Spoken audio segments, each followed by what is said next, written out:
Hello. Bhuriya પરિવારના આમંત્રણને માન આપીને બહાર ગામથી પધારેલા મહેમાનોનું સમસ્ત ભુરિયા પરિવાર આપનું હાર્દિક સ્વાગત કરે છે. અને હવે જે આપણા આમંત્રણને માન આપીને આવેલા છે બહાર ગામથી જે મહેમાનો, એમનું સન્માન લેવાનું છે. રમેશભાઈ મકવાણા, રવેચી મિનર્સ, મોરબીવાળા. રમેશભાઈ આપ અહીંયા પધારશો. એમનું સન્માન કરશે દેવજીભાઈ જીવાભાઈ ભુરિયા. દેવજીભાઈ જીવાભાઈ ભુરિયા. અને જ્યારે સન્માન થતું હોય ત્યારે આપણે તાળીઓનો ગડગડાટ ચાલુ રાખવો જોઈએ. ખૂબ ખૂબ ધન્યવાદ આપ રમેશભાઈ આપને કે આમંત્રણને માન દઈને આપ બધા બોલીએ મોમાય માત કી જય, સિકોતર માત કી જય. એવા જ આપણા આમંત્રણને માન આપીને આવેલા એવા ગણેશભાઈ રામપુરાવાળા, એમનું સન્માન કરશે વસરામભાઈ તેજાભાઈ ભુરિયા. ગણેશભાઈ આપ અહીંયા પધારશો અને એમનું સન્માન કરશે વસરામભાઈ તેજાભાઈ ભુરિયા.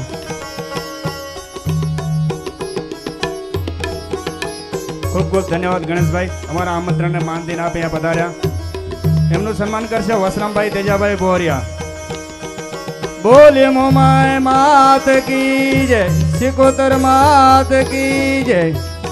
એવું જ નામ મુરજીભાઈ રામપુરાવાળા. મુરજીભાઈ આપ અહીંયા પધારશો અને એમનું સન્માન કરશે કરમણભાઈ ભુરાભાઈ ભુરિયા. કરમણભાઈ ભુરાભાઈ ભુરિયા, આવો મુરજીભાઈ.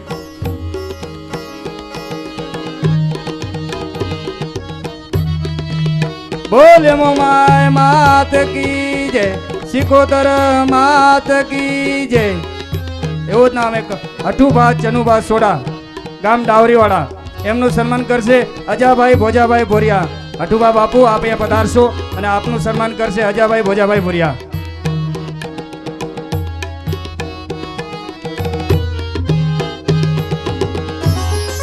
બોલે મોમાય માત કી જય, સિકોતર માત કી જય.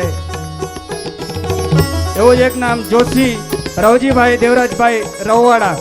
જોશી રવજીભાઈ દેવરાજભાઈ રવવાડા, એમનું સન્માન કરશે રાયમલભાઈ દુદાભાઈ ભુરિયા. જોશી રવજીભાઈ દેવરાજભાઈ રવવાડા.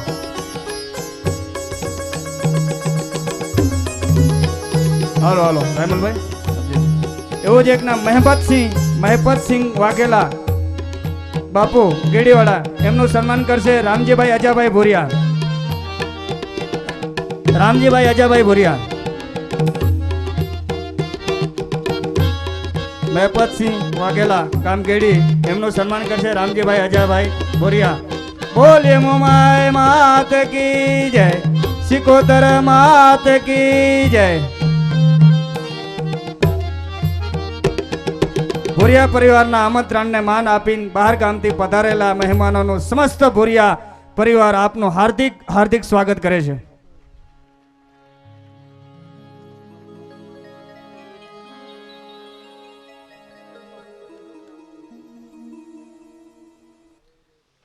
શ્રી મોમાઈ માત કી જય.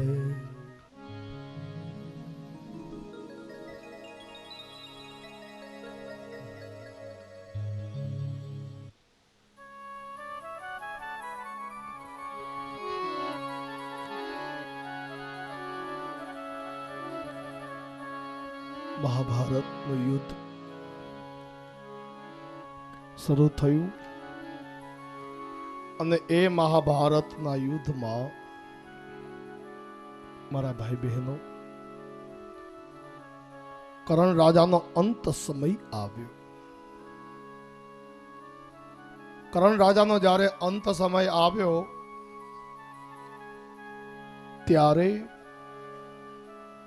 ભગવાન સીધું વરદાન આપવા માટે નથી પધાર્યા.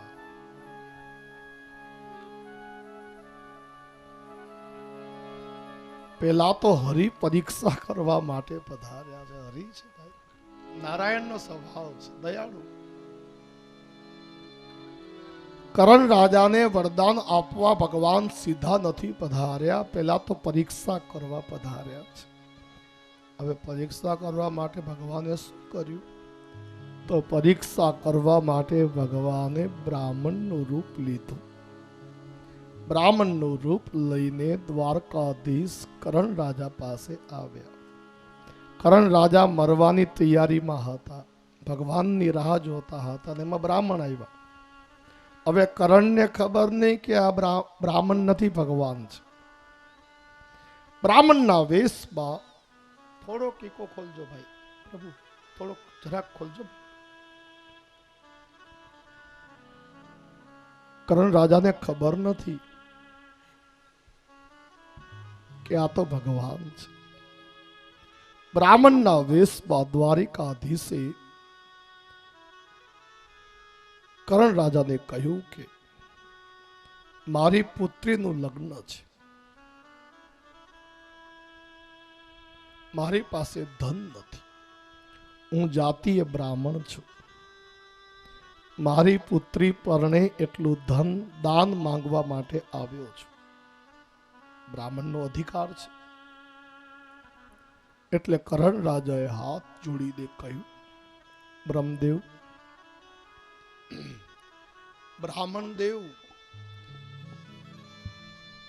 મારી પાસે અહીં કંઈ નથી.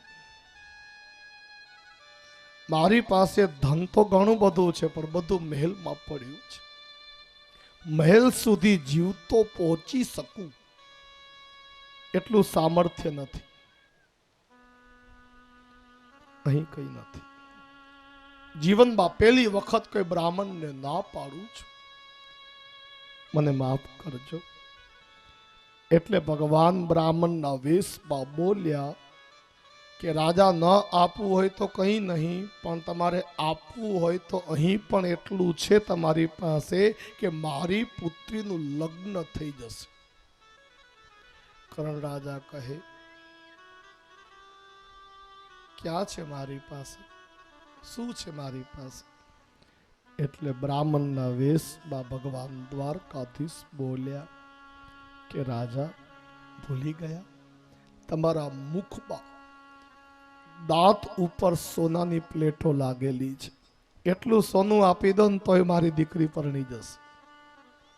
કરણ રાજાને યાદ આવ્યું કે હા, હજી દાંત ઉપર તો સોનાની પ્લેટો લાગેલી જ છે, એટલું સોનું તો મારી પાસે છે જ. મહાભારતમાં તો એવું લખ્યું છે કે બાજુમાં જ થોડેક દૂર એક પથ્થર પડ્યો હતો. રાજા કરણથી ઊભું થવાતું ન હતું, પણ મનુસ્મૃતિમાં લખ્યું છે, જિંદગીમાં ગમે તેમ થાય, બ્રાહ્મણને ટાપુ સોંપાય નહીં. ધારત તો કરણ રાજા ભગવાનને બ્રાહ્મણને કહી શકત કે આ પથ્થર મને આપો, મારાથી ત્યાં સુધી પહોંચાય એમ નથી. પણ ના, કોઈ દિવસ બ્રાહ્મણને કામ સોંપાય નહીં, ટાપુ કરાવાય નહીં, આવું ભાગવતમાં મનુસ્મૃતિમાં લખ્યું છે.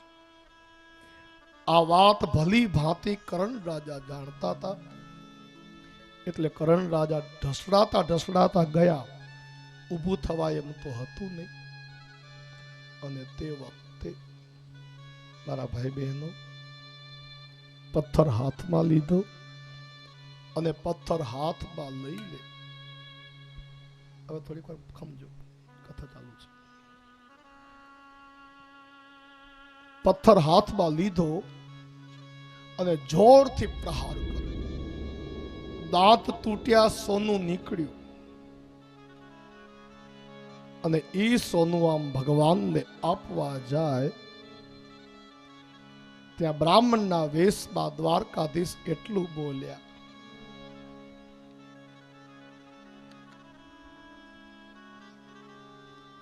બ્રાહ્મણના વેશમાં હરિ એટલું બોલ્યા કે હું જાતીય બ્રાહ્મણ છું, તમે આ રીતે જૂઠું સોનું મને આપો, એઠું સોનું આપો, મુખમાંથી કાઢીને સોનું આપો, તો એ મારાથી લેવાય નહીં, તમારાથી દેવાય નહીં. મને તો ગંગામાં ધોઈને આપો તો લઉં.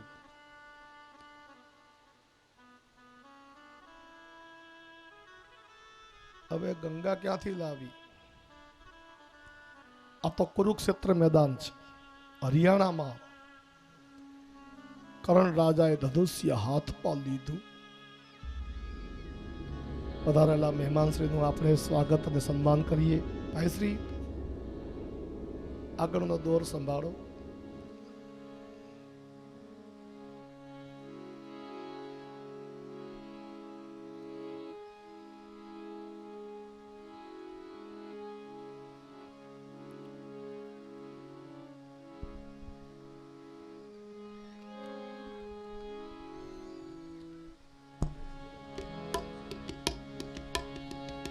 Hello hello.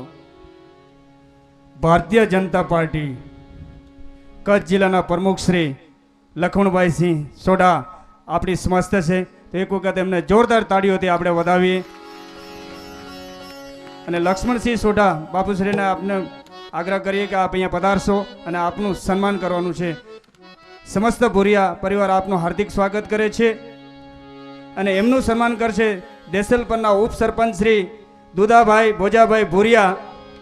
દુદાભાઈ ભોજાભાઈ ભુરિયા, દુદાભાઈ આપ અહીંયા પધારશો, એમનું સન્માન કરશે દુદાભાઈ ભોજાભાઈ ભુરિયા. અને દુદાભાઈનો પણ એવો જ છે કે પરિવાર સમાજ અને રાણાભાઈ રામજીભાઈ ભુરિયા આપ પણ અહીંયા પધારશો, એમને પાક પહેરાવી અને એમનું સન્માન કરશે દુદાભાઈ. દેસલપરના ઉપસરપંચ શ્રી દુદાભાઈ ભોજાભાઈ ભુરિયા, જે પરિવાર સમાજના કામ માટે તત્પર રહેતા એવા ભુરિયા પરિવારના લાડીલા દુદાભાઈ ભોજાભાઈ ભુરિયા. અને એવા જ રાણાભાઈ રામજીભાઈ ભુરિયા કે દુદાભાઈને ખંભેથી ખંભો મલાવીને ચાલતા હોવા. બોલે માય માત કી જય, સિકોતર માત કી જય. લક્ષ્મણસિંહ સોઢા બાપુ આપનું સમસ્ત ભુરિયા પરિવાર હાર્દિક હાર્દિક હાર્દિક સ્વાગત કરે છે. જોરદાર તાળીઓથી વધાવો એકવાર બાપુને.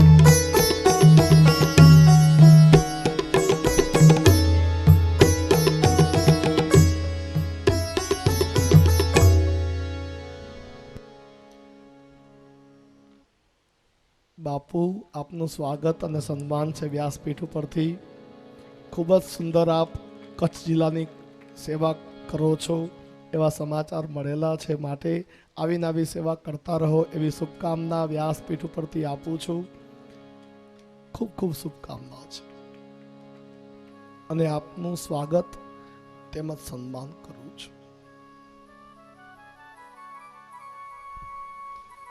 હલો. કચ્છ જિલ્લા પંચાયત પ્રમુખ શ્રી લખુણભાઈ સિંહ સોઢા, એમની સાથે જે મહેમાન પધારેલા છે એમનું પણ સન્માન કરવામાં આવશે. સ્વાગત સ્વીકારો. અમારા આમંત્રણને માન દઈને સ્વીકારો સ્વીકારો સ્વાગત સ્વીકારો.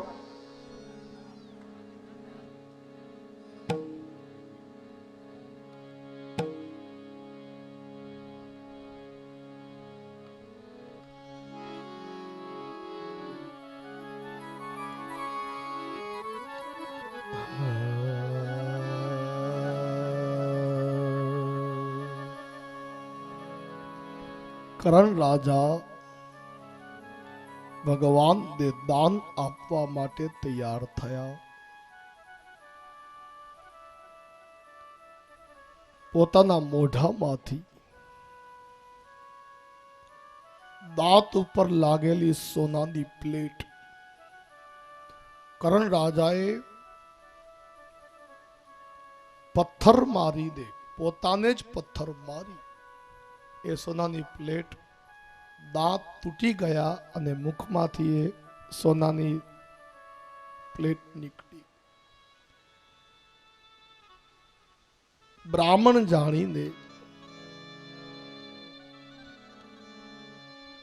કરણ રાજા દાન આપવા માટે આમ સોનું આગળ કરે છે. એટલે ભગવાન તો પરીક્ષા કરવા જ પધાર્યા છે. બ્રાહ્મણના વેશમાં હરિ બોલ્યા કે તમે આમ મોઢામાંથી એઠું દાન મને આપો, જૂઠું દાન આપો તો તમે નરકમાં જાઓ ને હું નરકમાં જાઉં. ગંગામાં ધોઈને આપો તો લઉં. ભગવાન જાણે છે કે હરિયાણામાં તો ગંગા છે નહીં. ગંગા તો ઉત્તરાખંડમાં છે, ઉત્તર પ્રદેશમાં છે, બિહારમાં છે, પણ હરિયાણામાં ક્યાં છે? એટલે ભગવાન જાણે છે કે આ કુરુક્ષેત્રનું મેદાન છે, અહીં તો ગંગા છે નહીં. અને કરણ રાજા ગંગા સુધી ચાલીને પહોંચી શકે એટલું જોમ શરીરમાં છે નહીં. રાજાનો અંત સમય હતો. એટલે હરિ પરીક્ષા કરવા માટે બોલ્યા કે આ સોનાનું દાન હું લઉં ખરો, પણ ગંગામાં ધોઈને આપો તો.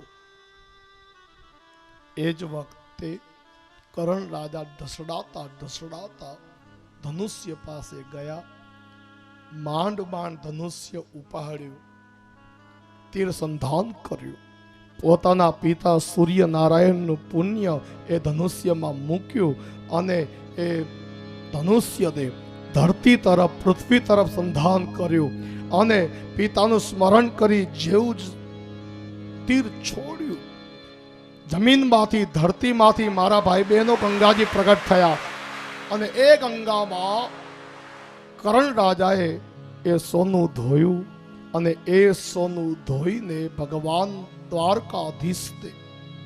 કરણને ખબર નથી કે આ દ્વારિકાધીશ છે, એ તો ભગવાન, એ તો બ્રાહ્મણ જાણીને દાન આપવા માંડ્યા. જેવું દાન આપ્યું એટલે હવે દ્વારિકાધીશથી રેવાયું નહીં, કારણ કે ભગવાનની પરીક્ષામાં કરણ રાજા પાસ થઈ ગયા હતા. તરત જ ભગવાન દ્વારકાધીશે શંખ ચક્ર ગદા પદ્મ ધારણ કરી દર્શન આપ્યા અને કહ્યું કે હું આપનો ઈષ્ટદેવ કૃષ્ણ છું, હું આપનો ઈષ્ટદેવ કૃષ્ણ છું, બ્રાહ્મણ નથી. હું તો બ્રાહ્મણનો વેશ લઈને આપની પરીક્ષા કરવા આવ્યો હતો.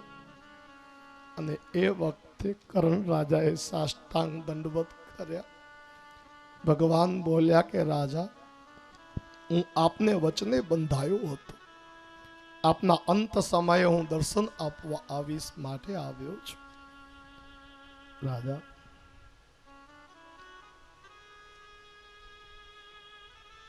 તમારે જે વરદાન જોતું હોય એ માંગો.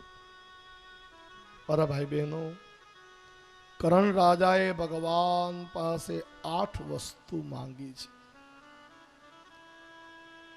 માંગતા તો કોક કરણ રાજા પાસેથી શીખજો. આપણને માંગતા આવડ્યું જ નહીં. હે ભગવાન, એક બંગલો લઈ દો, હે દ્વારકાધીશ એક ગાડી લઈ દો, એક ખેતર લઈ દો, વાડીઓ લઈ દો. આપણે સાંસારિક સુખથી આગળ નથી વધ્યા. હરિ પાસે માંગવું હોય તો શું મંગાય? કરણ રાજાએ જુદી જુદી 8 વાતો માંગી છે. એટલે હું તો એક વિનંતી કરતો જઉં આપ સૌ દે કે આ શ્લોક ભગવાન પાસે દરરોજ બોલજો. ખાલી કરણને જ ભગવાને આપ્યું તું એમ નહીં, આપણને આપશે. ભગવાન પાસે માંગવું હોય તો કેવું મંગાય, પ્રેરણા આપે એવો આ શ્લોક છે. આ શ્લોકમાં કરણ રાજા ભગવાન પાસે માંગે છે. બોલ્યા,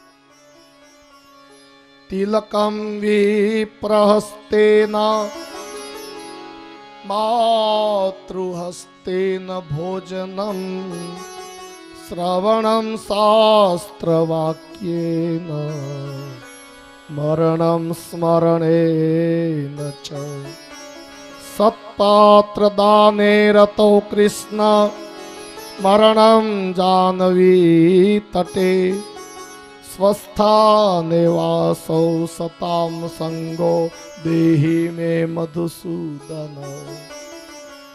8 વાતોમાં સૌથી પહેલું માંગ્યું છે બ્રાહ્મણના હાથનું તિલક. તિલકમ વિપ્રહસ્તેના. આપણે બેઠા હોઈએ ને કોઈક બીજું આવીને તિલક કરી જાય અને આ બ્રાહ્મણ દેવ મંત્ર બોલીને તિલક કરે ને એમાં ઘણો બધો ફરક. એટલે તિલક તો બ્રાહ્મણના હાથે જ કરાવાય. તિલકમ વિપ્રહસ્તેના માતૃહસ્તેન ભોજનમ. બીજું વરદાન માંગ્યું કે માના હાથનું મને ભોજન મળે. સાહેબ, 300 રૂપિયાની થાળીઓ હોટલમાં મળે છે, પણ માં ખાલી રોટલો ને શાક જમાડે અને જે આનંદ આવે ને એ 300ની થાળીમાં નથી હોતો. માં જેટલા પ્રેમથી જગતમાં કોઈ જમાડી નહીં શકે. કરણ રાજાએ ભગવાનને વિનંતી કરતા કહ્યું કે નાથ,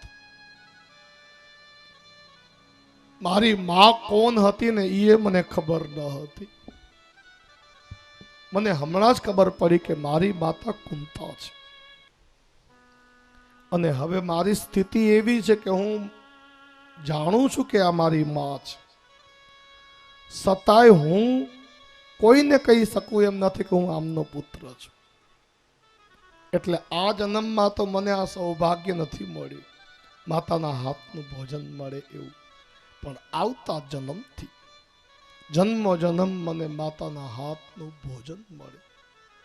પેલું વરદાન માંગ્યું જન્મો જન્મ બ્રાહ્મણના હાથનું તિલક મળે. બીજું વરદાન માંગ્યું માતાના હાથનું ભોજન. તિલકમ તિલકમ વિપ્રહસ્તેન માતૃહસ્તેન ભોજનમ શ્રવણમ શાસ્ત્રવાક્યેન. ત્રીજું વરદાન માંગ્યું કે મને શાસ્ત્રોના વાક્યો સાંભળવા મળે. તમે જે આ કથા સાંભળો છો ને, આ શાસ્ત્ર વાક્યો કહેવાય. આ દેવોને પણ દુર્લભ હોય છે. તમે કથા મંડપમાં જો આવ્યા તો સમજી લેવાનું કે ભગવાનની તમારા ઉપર પૂરી કૃપા છે.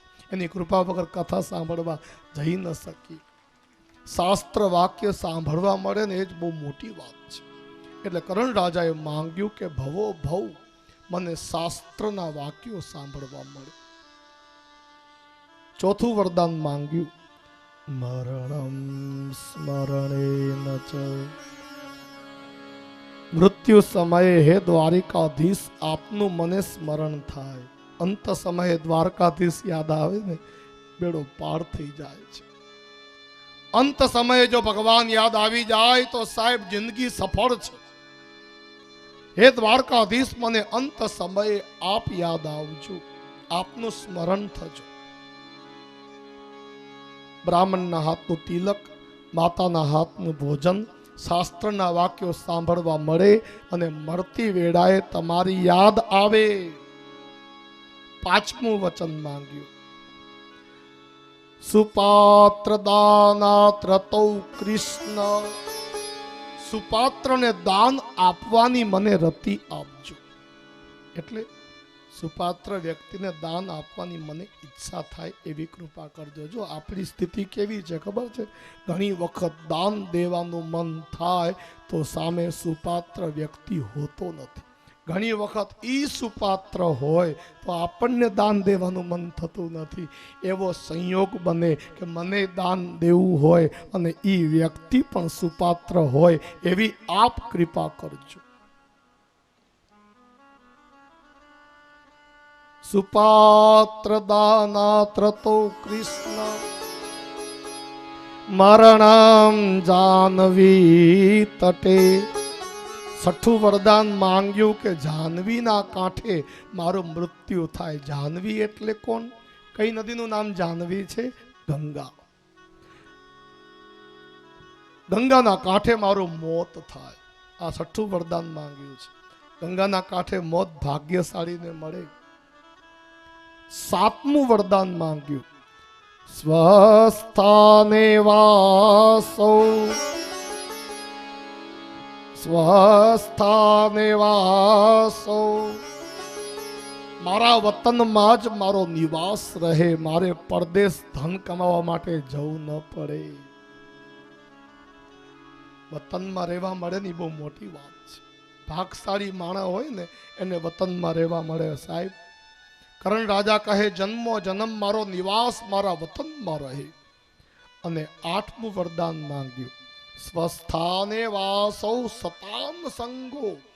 મને ભવો ભવ સત્સંગ મળે, મને સત્સંગની પ્રાપ્તિ થાય એવી આપ કૃપા કરજો.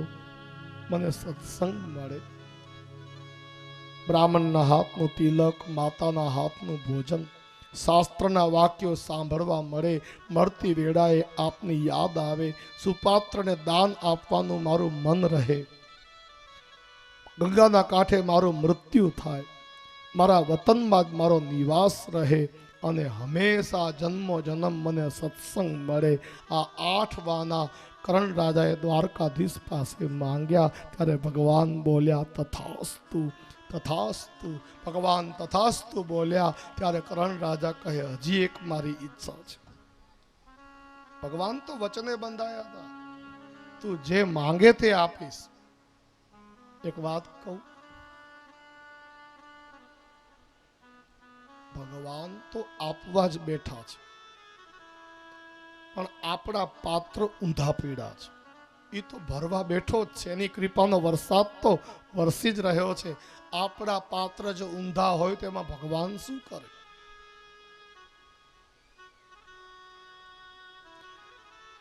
કરણ રાજા કહે એક વરદાન હજી જોઈએ છે. એ દ્વારકાધીશ, મારું મૃત્યુ હમણાં થઈ રહ્યું છે, એક કૃપા કરજો, મારી અંતિમ ક્રિયા તમે કરાવજો, મારી અંતિમ વિધિ તમે કરજો. ભગવાન તથાસ્તુ બોલ્યા. આ જગતમાં એકમાત્ર રાજા કરણ જ એવા કે જેની અંતિમ ક્રિયા બધી મુખાગ્નિથી કરીને અગ્નિ સંસ્કારની બધી વિધિ દ્વારકાધીશે પોતે કરી છે. સાહેબ, એવો એ ભાગ્યશાળી રાજા કરણ હતો. આજની તારીખે પણ આપણા ગામડાના લોકોને ખબર હોય છે, શહેરમાં કોઈને ખબર ન હોય. આજની તારીખે સવારના 4 વાગે ને ત્યારથી કરીને સૂરજ ઉગે ત્યાં સુધીના ટાણાને કરણ રાજાનું ટાણું કહેવાય છે. આજની તારીખે એ રાજાની વિશેષતા એ હતી કે દરરોજ સવારે 4 વાગ્યાથી કરીને સૂરજ ઉગે ત્યાં સુધી દાન જ આપતા, સોનાનું દાન આપતા. તે વખતથી ચાલ્યું આવે છે. સવારના 4 વાગ્યાથી 6 વાગ્યાનું ટાણું કરણનો પહર કહેવાય છે. એટલે ગામડામાં ઘણી વખત કોઈને સવારે 5 વાગ્યાની બસમાં જવું હોય ને તો એમ ન કહે સવારે 5 વાગે જવું છે, કરણના પહરમાં નીકળવાનું છે. એટલે આપણે સમજી જવાનું કે 5 થી 6 ની વચ્ચે જ 6 વાગ્યા પહેલા નીકળી જવાના છે. આવા યશસ્વી રાજા કરણ હતા. અરે ભાઈ બહેનો, ભગવાન તો પરમ દયાળુ છે. બોલો શ્રી દ્વારિકાધીશ કી જય. જય શ્રી કૃષ્ણ કહેવાની મને ટેવ પડી, જય શ્રી કૃષ્ણ કહેવાની મને ટેવ પડી. મારા વાલાજીને વિસરો નહીં એક ઘડી, વાલાજીને વિસરો નહીં એક ઘડી. મારા પાગલિયાને વિસરો નહીં એક ઘડી, મારા સામળિયાને વિસરો નહીં એક ઘડી. જય શ્રી કૃષ્ણ કહેવાની મને ટેવ પડી, જય શ્રી કૃષ્ણ કહેવાની મને ताली सेवा करते हुए श्री द्वारिकाधीश की जय हो. ऐसे नहीं, दोनों हाथ उठा के ताली सेवा प्रेम से करो.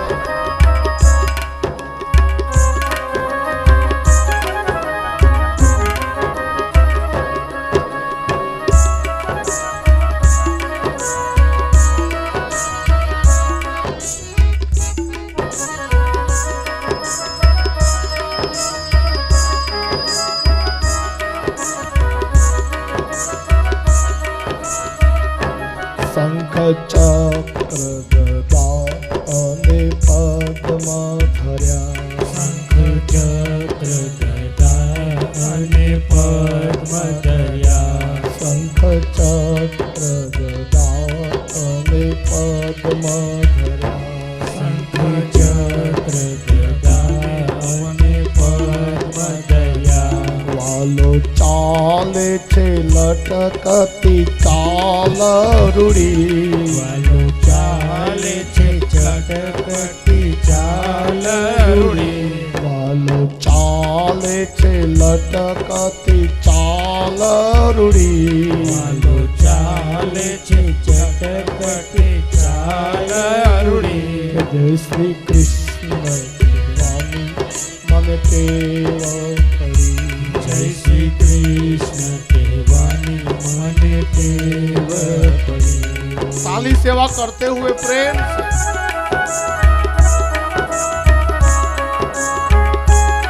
जय हो.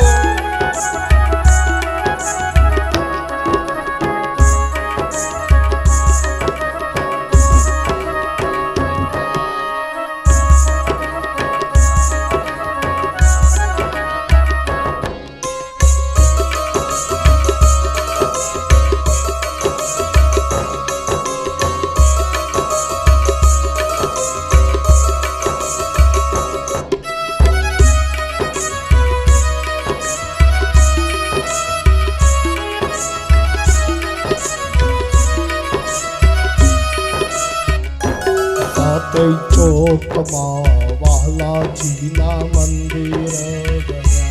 સાતે ચોકમાં વાલાજીના મંદિર બન્યા.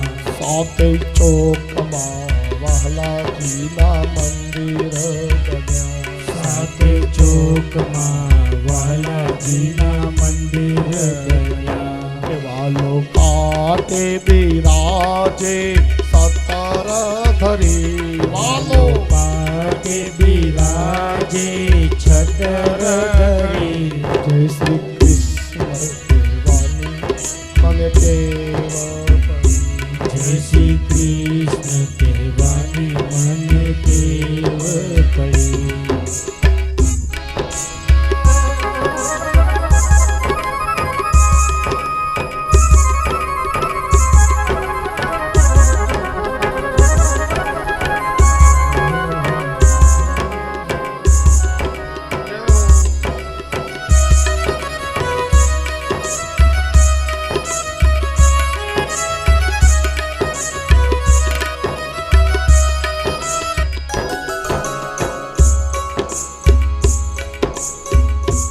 ત્યાં તો રાધાજી શ્રી કૃષ્ણ બિરાજે છે. ત્યાં તો રાધાજી શ્રી કૃષ્ણ બિરાજે છે. ત્યાં તો રાધાજી શ્રી કૃષ્ણ બિરાજે છે. ત્યાં તો રાધાજી શ્રી કૃષ્ણ બિરાજે છે. સાવા મહારાણીજી ઊભા છે માલા ધરી. સામા મહારાણીજી ઊભા છે માલા ધરી. સામા મહારાણીજી ઊભા છે માલા ધરી. સામા મહારાણીજી ઊભા છે માલા ધરી. જય શ્રી કૃષ્ણ કહેવાની મને ટેવ પડી. જય શ્રી કૃષ્ણ કહેવાની મને ટેવ પડી. थाली सेवा करते हुए प्रेम से श्री मोहमाई माफ की जय हो.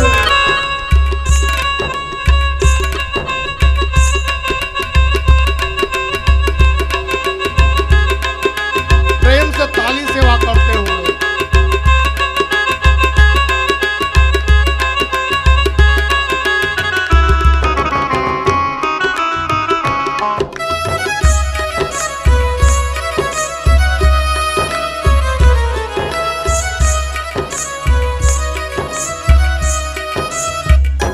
હું તો કર રે છોડીને કરું વિનંતી ઘણી. હું તો કરવે જોડીને કરું વિનંતી ગણી. હું તો કર રે છોડીને કરું વિનંતી ઘણી. હું તો કરવે જોડીને કરું વિનંતી ગણી. કે માટે બ્રજ માતે વાસ આપો સદાએ કરી. માટે વ્રજ માટે વાસ આપો સદાય કરી. કે જય શ્રી કૃષ્ણ કહેવાની મને ટેવ પડી. જય શ્રી કૃષ્ણ કહેવાની મને ટેવ પડી. જય શ્રી કૃષ્ણ કહેવાની મને ટેવ પડી. જય શ્રી કૃષ્ણ કહેવાની મને ટેવ પડી.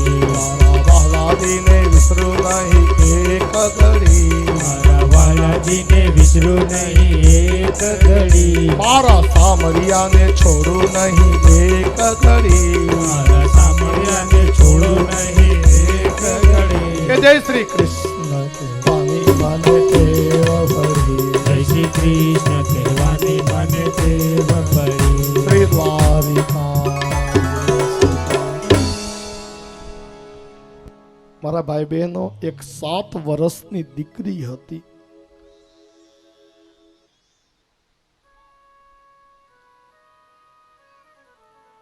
રાજમહેલના ઝરોખા ઉપર ઊભી રહીને તે રાજમાર્ગમાં જોતી હતી. મોટા મહેલમાં ઝરોખામાં ઊભા રહીને નીચે માર્ગ ઉપરનું ધ્યાન હતું.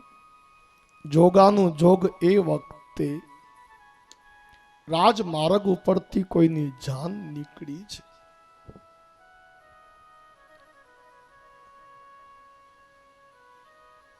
વરરાજા વરઘોડા ઉપર બેઠા છે, જાનૈયાઓ નાચી રહ્યા છે, બેન્ટ બાજા વાગતા હતા, મોટી જાન નીકળી છે. એ વખતે એ 7 વર્ષની દીકરીને બહુ આશ્ચર્ય થયું કે આટલા બધા જણા કોણ છે. પોતાની માતાને બોલાવી, એટલે મા આવી. એટલે દીકરીએ પૂછ્યું કે માં, આ બધા કોણ છે? ઘોડા ઉપર બેઠું છે એ કોણ છે? જિજ્ઞાસાવશ સહજ પ્રશ્ન જ્યારે એ બાળકીએ કર્યો, ત્યારે માએ ઉત્તર આપ્યો કે બેટા, ઘોડા ઉપર બેઠો છે ને એ વરરાજા છે, અને જે બધા નાચી રહ્યા છે એ બધા જાનૈયાઓ છે. બેટા, થોડેક જ દૂર માંડવું હશે, આ જાન ત્યાં જ હશે, અને ત્યાં એક કન્યા સુંદર સુંદર આભૂષણો વસ્ત્રો ધારણ કરીને પ્રતીક્ષા કરતી હશે, ત્યાં એની જોડે આનું લગ્ન થશે.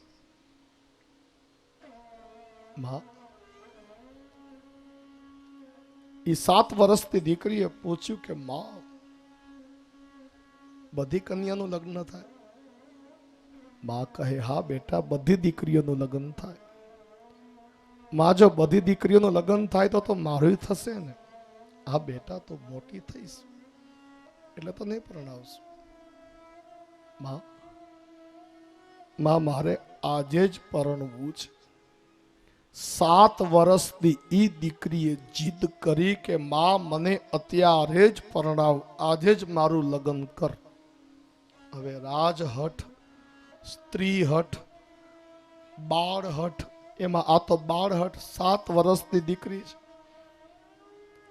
માં, મારે આજે જ લગ્ન કરવું છે. 7 વર્ષની દીકરી જીદે ભરાઈ. માં જાણતી હતી કે મારી પુત્રી બહુ જિદ્દી છે. પોતાના મહેલમાં જે પૂજા મંદિર હતું ત્યાંથી ભગવાનની આવડી મૂર્તિમાં લઈ આવી, અને એ 7 વર્ષની દીકરીના હાથમાં ભગવાનની મૂર્તિ આપી અને કીધું કે આખા જગતનો ધણી આ છે, આ તારોય ધણી. આમ કહીને એ 7 વર્ષની દીકરીને મૂર્તિ આપી. સાહેબ, એ જે મૂર્તિ સાથે મનોમન લગ્ન એ દીકરીએ કર્યું ને, એ બીજી કોઈ નહીં, ભક્ત રાજ મીરા હતી. મીરા 7 જ વર્ષની ઉંમરમાં એને ભગવાનના ચરણોમાં આમ લગ્ની લાગી છે. પણ મીરાનું જીવન ક્યારેક વાંચજો. ભક્તો ઉપર જેટલા દુઃખ પડ્યા છે, કષ્ટ પડ્યા છે, અને એમાં મીરાનું જીવન તમે વાંચો, ડગલે પગલે દુઃખ જ છે. નાનપણમાં જ માતા પિતા બે ગુજરી ગયા છે. મીરા દાદી દાદા પાસે મોટા થયા છે. સમય જતા દાદી પણ જતા રહ્યા. મીરા યુવાન થયા ને ત્યારે ખાલી એક દાદા હતા, અને એ પણ ઉંમર લાયક. એટલે એક દિવસ દાદાએ કીધું કે બેટા, મારી એક વાત માન, લગ્ન કરી લે, તો લગ્ન જેવડી થઈ છે. મીરા હંમેશા કહેતા હતા કે હું લગ્ન કોઈની જોડે નહીં કરું, મારું લગ્ન તો દ્વારકાધીશથી થઈ ગયું છે. દાદાએ કહ્યું, બેટા, તને પરણાવ્યા વગર કદાચ મરું ને તો ઉપર શું મોઢું દેખાડું તારા મા બાપને? તારા મા બાપ મારા ભરોસે તને મૂકીને ગયા છે. તને પરણાવ્યા વગર મરી જવું તો તારા બાપને મારે જવાબ શું આપવો?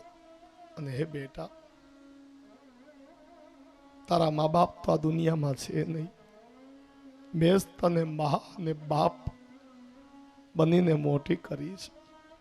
આજ સુધી બેટા તને ઓછું નથી આવવા દીધું. આજ સુધી તારી પાસે માંગ્યું નથી. પહેલી વખત માંગુ છું બેટા, લગ્ન કરી લે. બીજું તારી પાસે મારે કંઈ નથી જોતું. અંતે દાદા જ્યારે રડી પડ્યા એટલે મીરા માની ગયા. માંડ રાજી થયા. મીરાનું લગ્ન થયું. ભોજરાજજી સાથે મીરાનું લગ્ન થયું. મીરાનો પતિ બહુ સારો હતો, બહુ મહાન વ્યક્તિ હતા.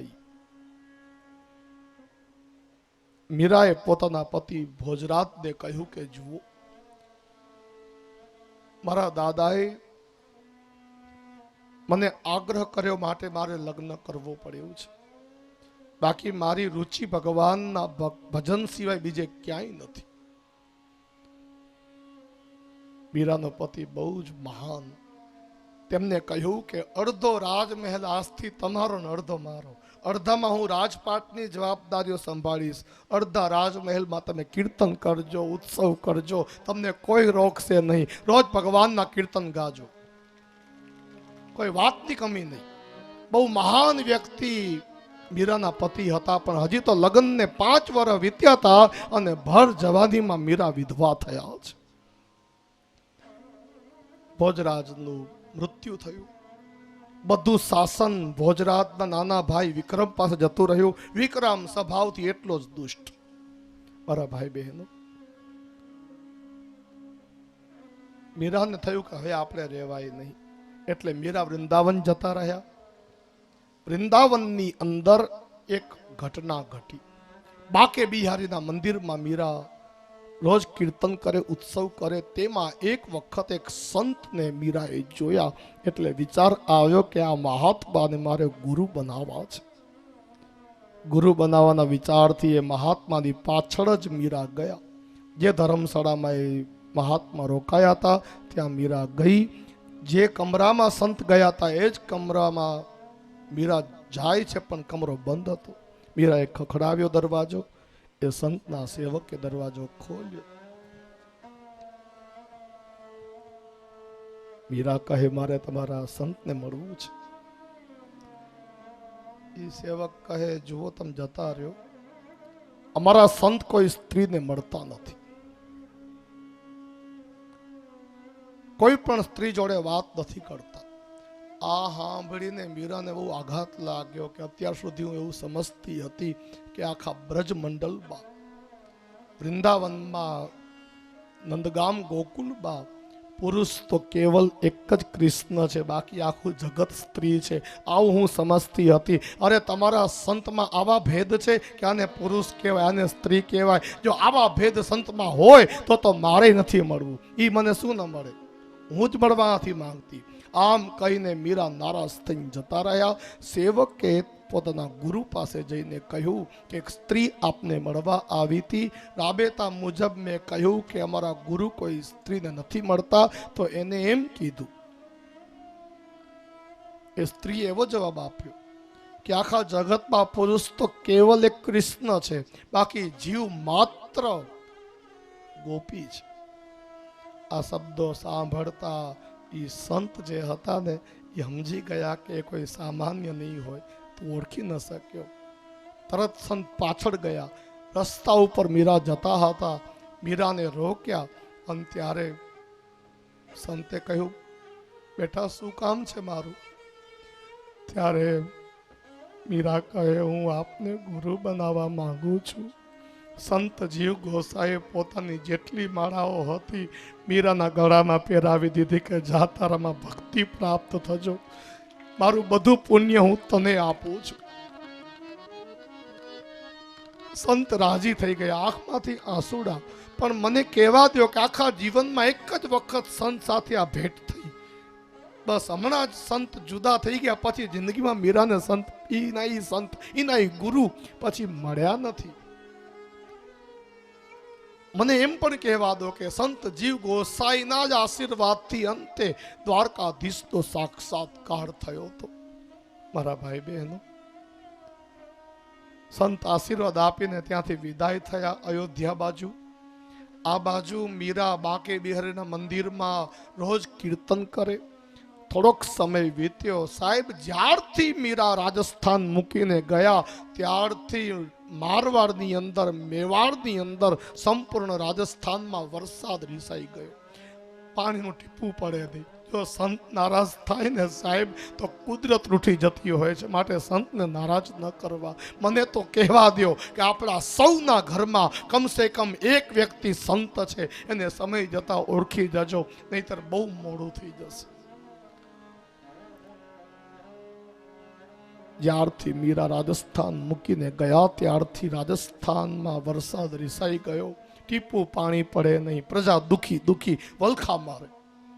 અંતે પ્રજાએ જાણ્યું કે જ્યારથી મીરા જતા રહ્યા છે ત્યારથી આ સ્થિતિ ઊભી થઈ છે. માટે બધી પ્રજા રાજા વિક્રમ પાસે ગઈ અને કહ્યું કે મીરાને પાછા મેવાડમાં લાવો. વિક્રમ મીરાને વૃંદાવનથી તેડી લાવે છે. હવે મીરા રાજસ્થાનમાં જ રહેવા માંડ્યા. હવે મીરાનો સ્વભાવ હતો વાતો કરવી હોય ને તો ભગવાનની મૂર્તિ જોડે કરતા. આપણે શીખવાનું, વાત કરવાનું મન થાય તો દ્વારકાધીશ સાથે વાત કરજો, અરે બોલવાનું મન થાય તો હરિ સાથે બોલજો સાહેબ.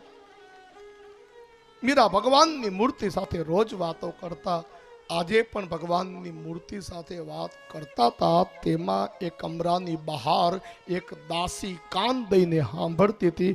એને મનમાં એવી શંકા ગઈ, એ દાસીને એવી મનમાં શંકા ગઈ કે નક્કી કમરાની અંદર કોઈ પર પુરુષ મીરા સાથે વાત કરે છે.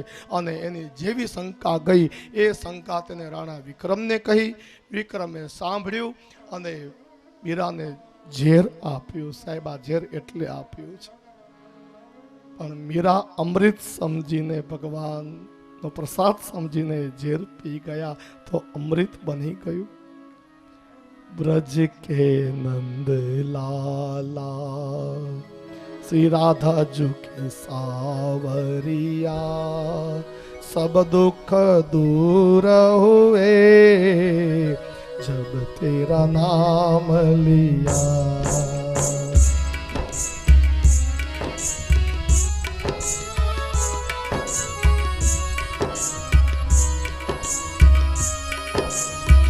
ब्रज के नंद लाला श्री राधा जू के सावरिया सब दुख दूर हुए जब तेरा नाम लिया. ब्रज के नंद लाला राधा जी के सावरिया सब दुख दूर हुए जब तेरा नाम लिया. मीरा पुकारे तुम्हें गिरधर गोपाला. मीरा पुकारे तुम्हें गिरधर गोपाला. बन गया अमृतमय विष से भरा प्याला. विष से भरा प्याला कोई क्या मारे उसे जिसे तूने राख लिया. सब दुख दूर हुए जब तेरा नाम लिया. नगरी के नंद लाला राधा जी के सावरिया सब दुख दूर हुए जब तेरा नाम लिया. ब्रज के नंद लाला श्री राधा जी के सावरिया सब दुख दूर हुए जब तेरा नाम लिया. सब दुख दूर हुए जब तेरा नाम लिया. मीरा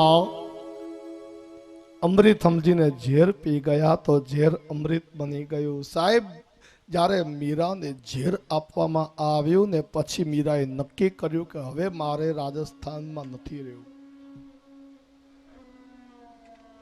જ્યાં શંકા થતી હોય ને ભાઈ આ યાદ રાખજો, જ્યાં આપણા ઉપર શંકા હોય ત્યાં રહેવું નહીં.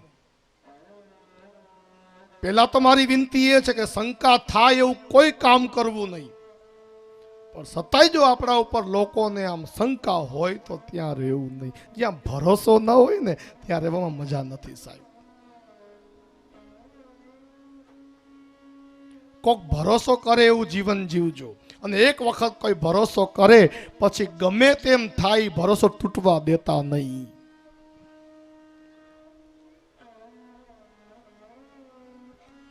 મીરાને થયું કે હવે મારે અહીં નથી રહેવું. મારા દ્વારકાધીશ મારા કૃષ્ણ બ્રજમાંથી દ્વારકા ગયા છે, માટે હું દ્વારકા જઉં. એટલે મીરા દ્વારકા ગયા છે કોઈને કીધા વગર. હવે બન્યું એવું કે વળી જેવા મીરા રાજસ્થાન મૂકીને ગયા, પ્રજા દુખી થઈ ગઈ. સમય વીતવા લાગ્યો. પ્રજાએ વળી પાછો દ્રોહ કર્યો રાજા સાથે. અને આ વખતે રાજાએ પોતાના ગોર મહારાજને